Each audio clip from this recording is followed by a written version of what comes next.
ভাবলাম চান করতে যাওয়ার আগে কিছু কাজ এগিয়ে রেখে যাই, সেই জন্য ভাতটা বসাবো বলে চালটা ধুয়ে নিলাম। এদিকে বিউলির ডালটা নুন আর হলুদ দিয়ে সেদ্ধ করে রেখেছি, আর কলমি শাকটা ভালো করে কুচিয়ে নুন জলে ভিজিয়ে রেখেছি। এদিকে জলটাও গরম হয়ে গেছে, চালটা দিয়ে দেবো এবার এর মধ্যে।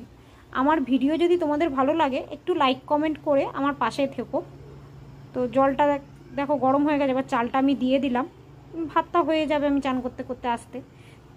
তারপরে আমি ভুলেই গেছি যে রান্নাগুলো ভিডিও করব।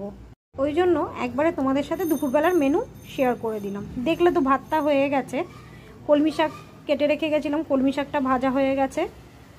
আর বিউলির ডালটা শুকনো লঙ্কা, পাঁচফোড়ন আর আদা ঘষে শুধু ফোড়ন দিয়েছি, আর কিচ্ছু না। পনির করেছি আলু দিয়ে, আর এখানে গোটা গোটা পটল দিয়ে আলু অল্প দিয়ে পোস্ত করে রেখেছিলাম।